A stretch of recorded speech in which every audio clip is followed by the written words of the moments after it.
예배해 주시는 성경 말씀은 시편 139편 1절부터 10절 말씀입니다. 시편 139편 1절부터 10절 말씀을 교독하겠습니다. 여호와여, 주께서 나를 살펴보셨으므로 나를 아시나이다. 주께서 내가 앉고 일어섬을 아시고 멀리서도 나의 생각을 밝히 아시오며 나의 모든 길과 내가 눕는 것을 살펴보셨으므로 나의 모든 행위를 익히 아시오니 여호와여, 내 혀의 말을 알지 못하시는 것이 하나도 없으시니이다. 주께서 나의 앞뒤를 둘러싸시고 내게 안수하셨나이다. 이 지식이 내게 너무 기이하니 높아서 내가 능히 미치지 못하나이다. 내가 주의 영을 떠나 어디로 가며 주의 앞에서 어디로 피하리이까. 내가 하늘에 올라갈지라도 거기 계시며 수월에 내 자리를 펼지라도 거기 계시니이다. 내가 새벽 날개를 치며 바다 끝에 가서 거주할지라도 거기서도 주의 손이 나를 인도하시며 주의 오른손이 나를 붙드시리이다. 아멘. 담임 목사님께서 말씀 전해 주시겠습니다. 제가 예전에 인터넷을 보니까 재밌는 고3 급훈이 있더라고요. 급훈 뭔지 아시죠? 교실 맨 앞쪽에 한쪽 벽에 이제 작은 액자로 글이 쓰여 있는데 이런 내용이 있습니다. 오늘 흘린 침은 내일 흘릴 눈물. 대학의 문은 좁지만 우리는 날씬하다. 네 성적에 잠이 오냐? 이런 게 쭉 쓰여 있고 마지막 네 번째가 엄마가 보고 있다. 그 내용을 보면서 이 엄마가 보고 있다. 이 내용을 보니까 딱 느낌이 오지 않습니까? 아이가 학교에 있던 학원에 있던 엄마는 늘 뜨거운 눈빛으로 널 보고 있으니까 공부 열심히 해라. 이제 그런 의미가 담겨 있습니다. 자, 이런 차원에서 하나님께서도 우리를 보고 계십니다. 우리를 낮이나 밤이나 보고 계시고 또 우리를 보시는데 세밀하게 보시죠. 그래서 우리의 머리털까지 세신 바 된다. 그처럼 하나님께서는 꼼꼼하게 또 정확하게 정밀하게 우리를 보고 계신다라고 말하고 있습니다. 여러분들은 어떤 느낌이 드세요? 하나님께서 나를 보고 계신다. 또 나의 모든 것을 알고 계신다 할 때 어떤 느낌이 드십니까? 대부분의 사람들은 이 말에 있어서 두 부류로 나뉘어지는데 첫 번째는 하나님이 날 보고 계셔서 너무 두렵다. 너무 무섭다. 하나님께서 나를 보고 계시니까 어딘가에 좀 숨어야겠다. 하나님 눈앞에서 도망가고 숨고자 하는 사람들이 있습니다. 또 어떤 사람들은 하나님이 나를 보고 계시다고? 그럼 나도 하나님 보고 싶어. 나도 하나님 가까이 가서 하나님을 더 자세히 보고 하나님 더 만나고 싶어. 오히려 빛 대신 하나님 앞에 자신을 비추면서 하나님께 가까이 나가는 사람들이 있습니다. 근데 실제로 진짜 하나님께서 나를 보신다, 아신다? 이걸 두려워하는 사람들이 있습니다. 제가 예전에 알던 어떤 집사님도 하나님을 무서운 하나님으로 보셨어요. 그래서 하나님께서 우리의 모든 것을 아신다. 이 표현이 너무 무섭고 나를 속박하는 것 같고 나를 옥죄하는 것 같고 왜 하나님께서는 답답하게 우리를 자꾸 지켜보고 계시는가? 너무 싫었다고 얘기를 하시더라고요. 그런데 어떤 부흥의 시간에 이분이 은혜 받고 정말 예수님 영접하고 나서 고백하는 게 뭐냐면 그전에는 예수님을 떠나서 사는 것이 교회에서 예배 드리고 나머지 시간은 내 마음대로 살아가는 것이 자유로운 곳이라고 생각했는데 그것은 예수님을 벗어나 있는 것이고 예수님과 상관없는 삶이고 또 예수님께서 기뻐하시지 않는다는 것을 이분이 깨닫게 되고 나서 하나님께서 나를 아신다는 것, 나를 찾아오신다는 것, 나를 불러주신다는 것 이것이 얼마나 기쁘고 감사한지 그분이 은혜 받고 나서 이제 하나님에 대해서 제대로 이해하고 제대로 경험하는 그런 순간들을 이분이 가지기 시작했습니다. 오늘 본문에 나오는 다윗도 마찬가지입니다. 하나님께서 나를 알고 계신다, 나를 보고 계신다. 처음에는 이게 벌벌 떨리고 무서운 일이었습니다. 한번 오늘 본문을 보십시오. 1절, 2절 말씀 여호와여 주께서 나를 살펴보셨으므로 나를 아시나이다. 살펴보신다 이 말이 뭐냐면 샅샅이 조사해서 검사하고 관찰해서 나를 아신다. 그러니까 하나님께서 그냥 대충 슬쩍 나를 보고 지나가시는 것이 아니라 나를 세밀하게 연구하고 관찰하듯이 하나님께서 세밀하게 샅샅이 나를 알고 계신다. 다윗이 이렇게 느낀 겁니다. 그리고 2절, 주께서 내가 앉고 일어섬을 아시고 멀리서도 나의 생각을 밝히 아십니다. 내가 앉고 일어서는 것, 일상생활뿐만 아니라 나의 생각까지도 하나님께서 관찰하고 계시고 감찰하고 계시는구나. 여기에 대해서 다윗이 점점점 부담을 느낍니다. 3절 4절을 보십시오. 나의 모든 길과 내가 눕는 것을 살펴보셨으므로 나의 모든 행위를 익히 아십니다. 점점점 하나님께서 구체적으로 다윗의 삶 가운데 찾아오셔서 보고 계시죠. 4절, 여호와여 내 혀의 말을 알지 못하시는 것이 하나도 없으시니이다. 우리가 그냥 생각 없이 하는 말조차도 하나님께서 들으시고 알고 계시고 정확하게 하나님께서 이것을 샅샅이 조사하고 계시는구나. 하나님께서 이 모든 것을 알고 계시는구나. 그러다 보니까 이 하나님 앞에서 다윗은 당당할 수 없었습니다. 자신감이 넘치지 않았고 그는 위축되었고 두려워서 어떻게 했냐면 하나님으로부터 도망칩니다. 아담과 하와가 그 선악과 그것을 먹은 것을 하나님께서 이제 알게 되셨구나. 그래서 하나님께서 아담과 하와 찾으셨을 때 그 둘이 어떻게 했습니까? 숨었습니다. 그것처럼 하나님께서 나의 모든 것을 아신다고 다윗은 두려워서 숨게 됩니다. 7절 8절 말씀 보십시오. 내가 주의 영을 떠나 어디로 가며 주의 앞에서 어디로 피하리까? 처음에는 피해봤는데 안 된다는 거죠. 8절, 내가 하늘에 올라갈지라도 거기 계시며 스올에 내 자리를 펼지라도 거기 계시나이다. 하늘 꼭대기로 숨어도 스올, 저 무저갱 끝이 없는 그 바닥까지 내려가도, 내가 내 감정에 내 생각에 그 은밀한 곳으로 숨어도 하나님께서는 다 아시고 내가 어디로 도망가도 하나님 앞에서 내가 피할 곳이 없고 숨을 곳이 없구나. 이게 인간의 기본적인 습성입니다. 내가 하나님 앞에서 나의 삶이 드러나는 것, 내 생각, 내 입술의 말, 내 행동들, 이걸 하나님께서 보고 계신다? 하나님께서 CCTV로 보고 계신다?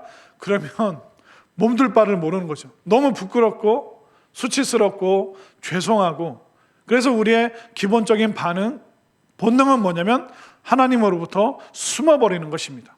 하나님을 생각하지 않고 하나님을 의식하지 않고 하나님 가까이 가려는 행동을 멈춰버리는 것이죠. 다윗도 그렇게 살았다는 겁니다. 그러나 다윗이 하나님의 은혜를 깨닫게 되고 하나님의 은혜를 경험하고 하나님의 사랑을 알고 나서는 어떻게 할까요? 하나님께서 모든 것을 보고 계신다, 알고 계신다. 이것이 오히려 다윗에게는 놀라운 축복과 은혜로 체험되어졌습니다. 5절, 6절 말씀 보십시오. 주께서 나의 앞뒤를 둘러싸시고 내게 안수하셨나이다. 나는 어떻게 해서든 도망가려고 하고 피하려고 하는데 하나님이 다윗을 머리를 꽉 붙잡고 하나님께서 안수하신다라고, 하나님께서 가까이 오셔서 내 머리를 꽉 잡고 내 머리를 붙들고 계시는구나. 다윗이 이 고백을 하고 있습니다. 이 하나님께서 안수하실 때 왜 안수하실까요? 축복하시기 위해서, 그에게 기름 부어서 그를 놀라운 믿음의 사람으로 세우시기 위해서, 하나님께서 은혜를 베풀시기 위해서 다윗을 꽉 붙잡고 계시다는 것을 이 은혜와 사랑의 체험을 통해서 다윗이 고백하고 있습니다. 6절, 이 지식이 내게 너무 기이하니 높아서 내가 능히 미치지 못하나이다. 하나님께서 어디에나 계신다, 이것을 무소부재, 아니 계신 곳이 없다. 하나님께서는 그 모든 것에 편재하신다, 편만하게 충만하게 하나님께서 계신다. 이걸 깨닫고 나니까 이 지식이 너무 놀랍다는 거예요. 내 감정의 은밀한 공간에도, 내 생각에도, 내 언어에도, 내 삶의 모든 것을 하나님께서 감싸고 계시는구나. 내 생각하는 그 머리를 꽉 붙잡으시고 안수하고 축복해 주시는 것처럼 지금 하나님께서는 나를 붙잡아주고 계시는구나. 이렇게 그가 놀라운 고백을 하고 있습니다. 이 고백이 누구의 고백이죠? 구원받은 사람, 하나님의 그 말씀의 은혜를 깨닫는 사람, 하나님께서 나를 얼마나 사랑하시는지 그 사랑을 체험한 사람만이 이 다윗처럼 고백할 수 있는 거예요. 와, 하나님께서 우리 집에도 계시고 내 직장 생활하는 그 근무처에도 계시고, 하나님께서 어디에나 계시는구나. 하나님께서 교회에만, 성전에만 계시는 것이 아니라 그 어떤 곳에서든 하나님께서 나와 동행하시고 나와 함께 하시는구나. 나를 감시하고 나를 관찰하고 나를 몰래 뒷조사하시는 그 하나님이 아니라 나에게 복 주시고 은혜 주시고 내가 잘못하면 머리를 꽉 붙잡고 때로는 혼내시고 책망하시고 내 마음을 일깨우시기 위해서 하나님께서 나를 보시고 지금 내 가까이 와주시는구나. 이 구원과 은혜와 사랑을 체험했기 때문에 다윗이 그렇게 하나님께서 나를 아신다는 것에 대해서 놀라운 고백을 하고 있는 것입니다. 그러면 하나님께서 왜 우리를 살펴보실까요? 그냥 쓱 한번 이렇게 훑어보시는 것이 아니라 너무나도 정확하게 자세하게 우리를 살펴보고 계십니다. 하나님께서 우리를 쓱 훑어보시는 거 아니에요. 또 하나님께서 여러분들을 보실 때 어떻게 보실까요? 째려 보실까요? 이렇게 저 못난 것 마음에 안 들어 그러면서 하나님께서 우리 부모가 자식들을 보듯이 저거 뭐 혼낼 거 없나, 저거 방 치웠나, 숙제 했나 안 했나, 핸드폰 내려놨나 안 내려놨나, 하나님께서 우리를 째려보고 노려보면서 우리를 보시는 게 아니에요. 하나님께서 왜 우리를 살펴보실까요?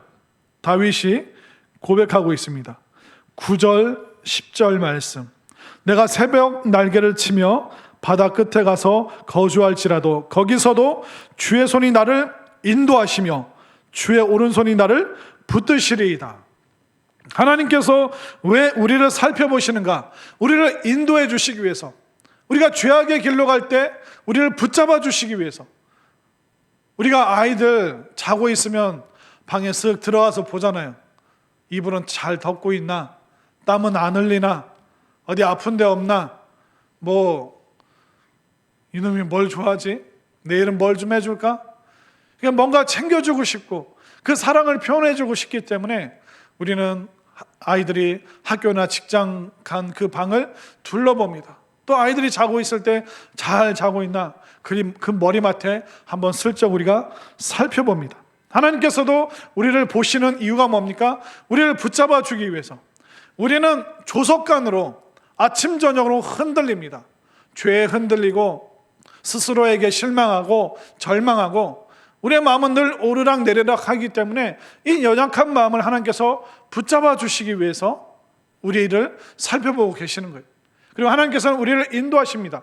어디로 인도하시죠? 가나안 땅으로 인도하시고 천국으로 인도하시고 하나님의 그 축복의 자리로 우리를 인도하시기 위해서 마귀는 끊임없이 우리를 절망과 지옥으로 이끌고 갑니다.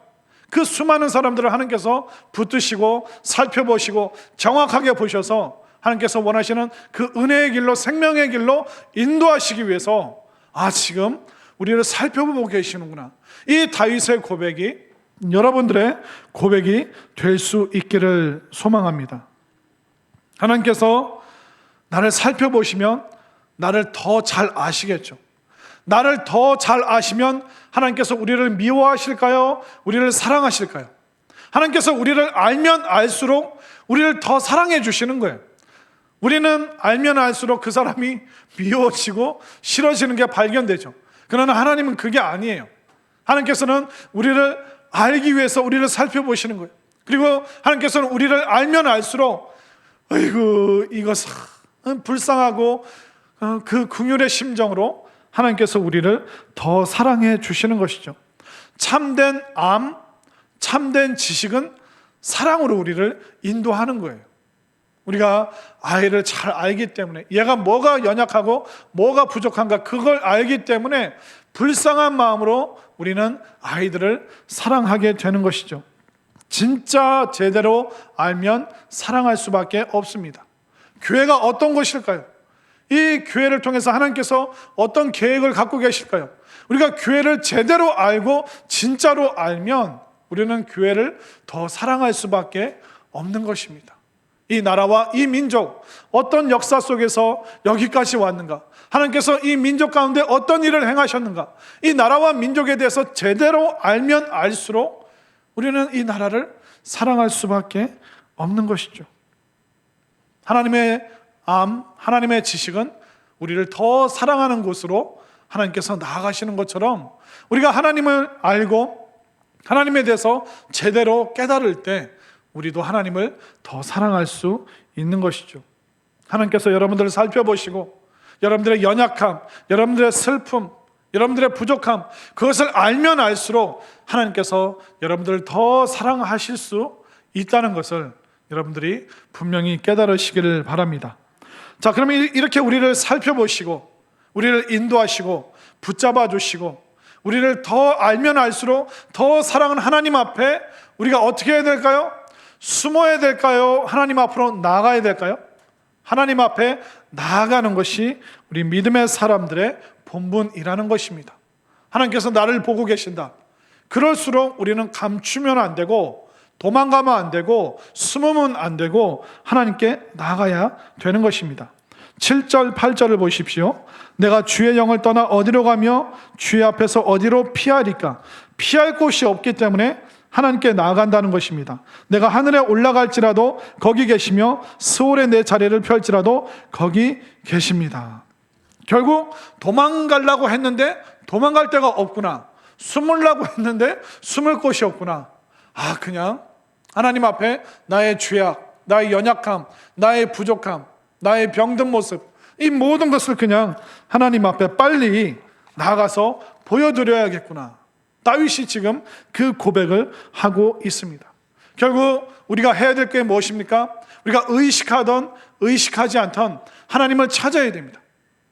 사람은요, 교회를 다니던 안 다니던 기본적으로 하나님을 찾는 그런 존재입니다. 세상 사람들도 결국 하나님을 찾는 거예요. 하나님을 찾다가 못 찾으니까 엉뚱한 곳에 빠지죠.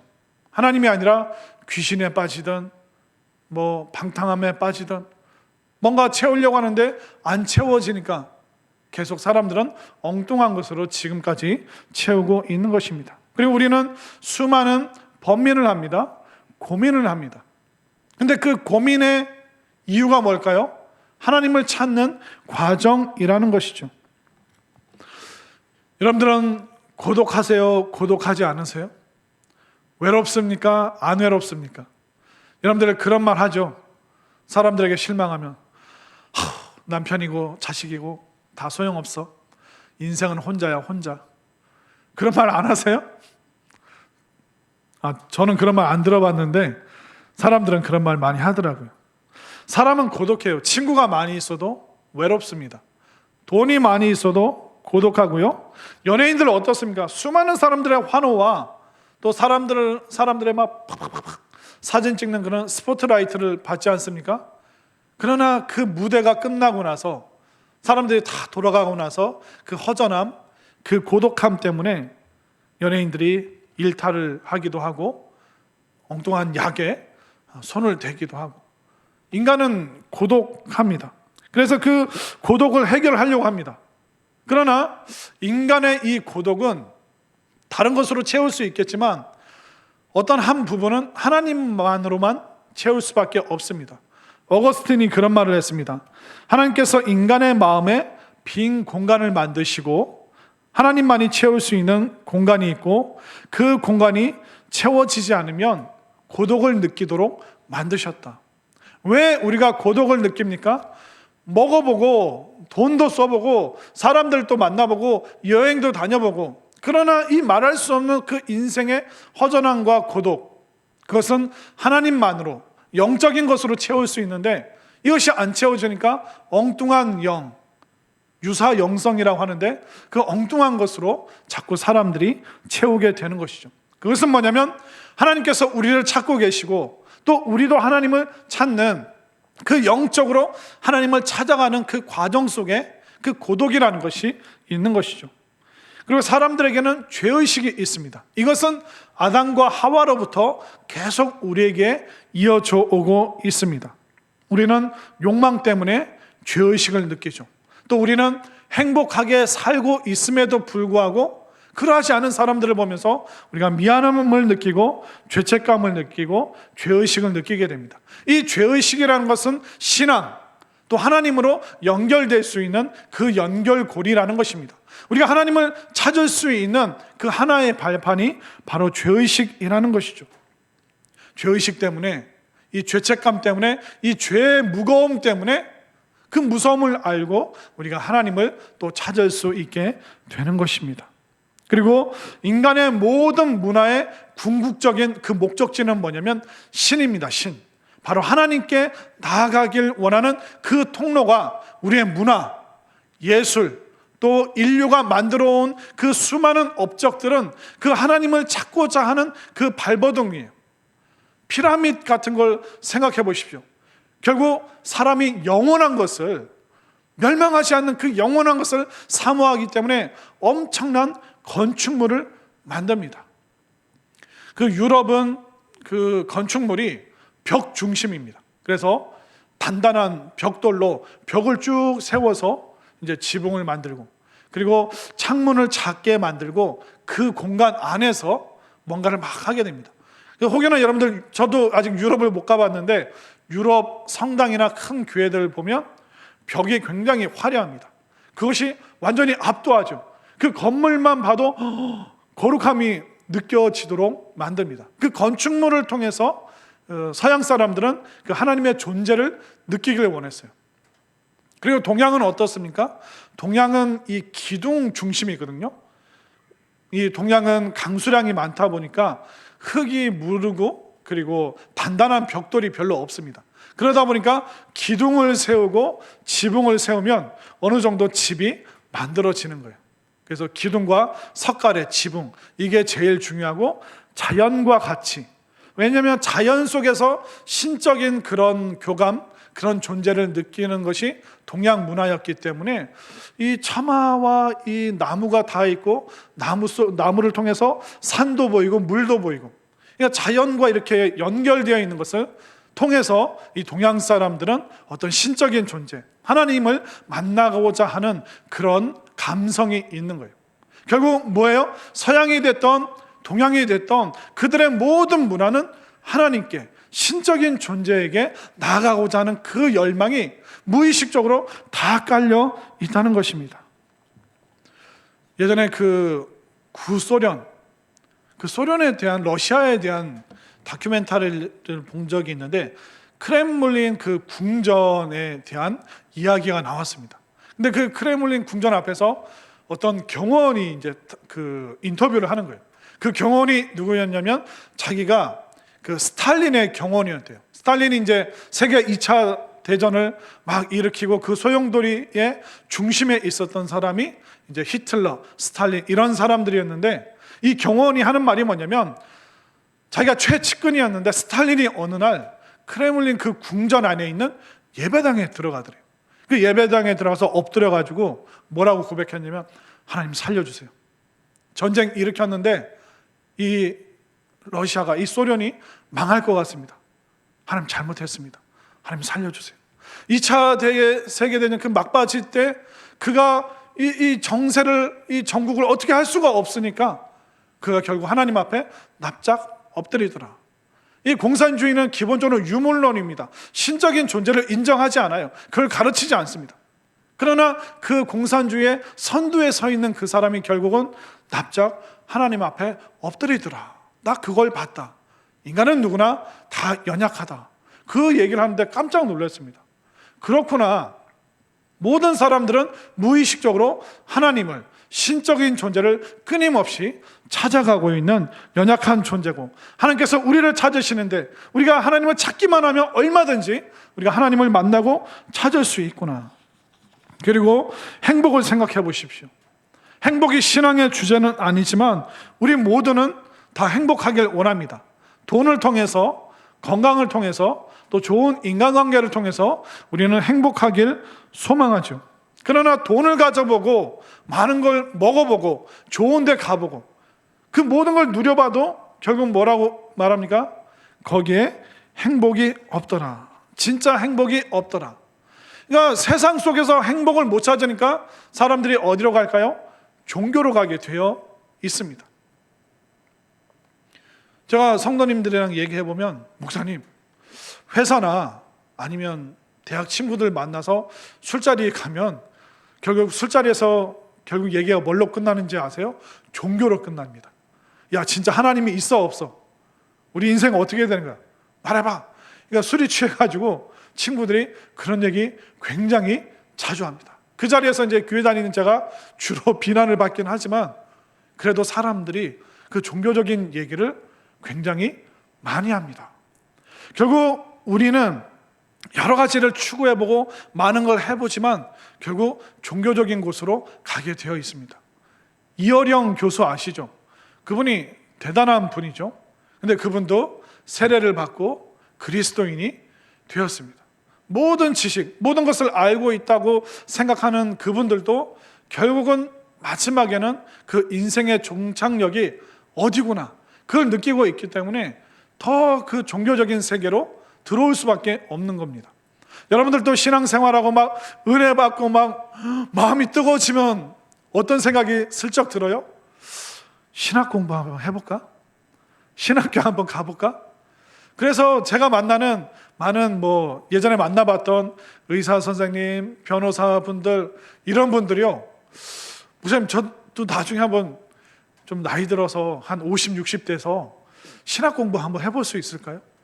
결국 그게 뭐냐면 여러 가지로 명성을 얻고 사람들로부터 알아주는 그런 위치가 되고 돈도 많이 벌어봤는데 그 끝에 행복이 없다는 거예요.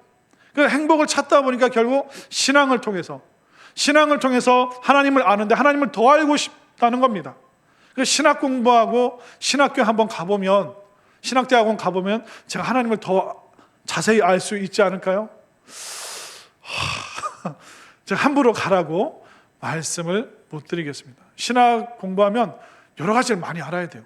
복음주의도 배워야 되지만 자유주의도 배워야 되고 여러 가지 신학책을 섭렵해야 되기 때문에 오히려 더 헷갈리고 시험에 빠질 수가 있습니다. 그래서 제가 신학교 가기 전에 항상 이렇게 상담하고 여러 가지 권면을 해드리는데 결국 뭡니까? 처음부터 종교에 대해서, 하나님에 대해서 생각하는 것이 아니라 살아보고 행복을 누려보지만 그 허전함, 그 막연함, 막막함, 그 마지막은 어디로 가냐면 종교로 하나님을 찾는 그 마음으로 갈 수밖에 없는 것입니다. 또 사랑의 영역도 어떻습니까? 우리가 사랑도 받아보고 다른 누군가도 많이 사랑해 봅니다. 그러나 인간의 사랑은 어떻습니까? 사랑 때문에 괴롭잖아요. 대부분의 드라마와 가요의 주제가 뭡니까? 사랑 때문에 아프고 사랑 때문에 눈물 나고 사랑 때문에 죽을 것 같다. 그렇게 사랑받고 싶고 사랑을 나눠주고 싶은데 그 사람 간에, 인간의 그 사랑으로는 채워지지 않는다. 그 말을 사람들이 고백하고 있습니다. 그렇기 때문에 인간의 사랑으로 안 채워지기 때문에 결국 어디까지 갑니까? 하나님의 사랑밖에 없구나. 하나님의 사랑만이 완전하고 내가 하나님을 찾아야 되고 이 하나님의 사랑을 경험해야 되고 그 사랑이 바로 십자가에 있구나. 예수님이 바로 하나님의 그 사랑의 결정체구나. 그것을 우리가 궁극적으로 깨닫게 되는 것이죠. 여러분들 도망가 보십시오. 하나님 앞에서 도망가서 산에서 나는 자연인이다. 그렇게 혼자 한번 살아보십시오. 혼자 막 고독을 느끼고 고독을 즐겨보십시오. 또 여러분들이 누릴 수 있는 모든 어떤 탐욕이라고 할까요? 여러분들이 채울 수 있는 모든 욕망을 한번 채워보십시오. 하나님으로부터 도망가서 하고 싶은 죄 있으면 한번 다 줘보세요. 그러나 그 마지막은 허무고 공허고 고독입니다. 결국 우리는 하나님 앞에 나올 수밖에 없는 거예요. 그러면 빨리 나오면 좋을까요? 늦게 나오면 좋을까요? 하루라도 빨리 하나님 앞에 나오는 것이 좋은 것이죠. 이 말씀을 듣는 이 순간에 여러분들이 빨리 고독을 털어내시고 허전함을 털어내시고 또 사람으로부터 받는 그 모든 상처와 아픔 빨리 털어내시고 하나님 앞에 빨리 나오면 나올수록 여러분들이 위로받고 새 생명 얻고 구원받고 정말 하나님의 사랑을 충만하게 체험할 수 있다는 것을 분명히 깨달으시기를 바랍니다. 다윗이 다 해봤다는 거예요. 다 누려봤고 다 경험해봤고 하나님 피해서 이곳저곳 다 돌아봤지만 결국 하나님 앞에 납작 엎드릴 수밖에 없다. 아무리 도망가도 하나님께서는 보고 계시고 또 하나님께서는 나를 인도하시고 나를 붙잡아 주시고 내 머리를 꽉 붙잡고 하나님께서 인도하시기 때문에 하나님께 끌려 나오기 전에 내가 빨리 하나님께 이끌림 받아서 내가 하나님 앞에 나아갈 것이다. 그렇게 고백하고 있는 것처럼 여러분들이 어떤 상황, 어떤 형편에 있던 자꾸 숨고 도망가지 마시고 언제든지 예배 자리로, 은혜의 자리로, 하나님 만나는 자리로, 그 감격의 자리로 속히 달려나올 수 있는 우리 모두가 될 수 있기를 간절히 소망합니다.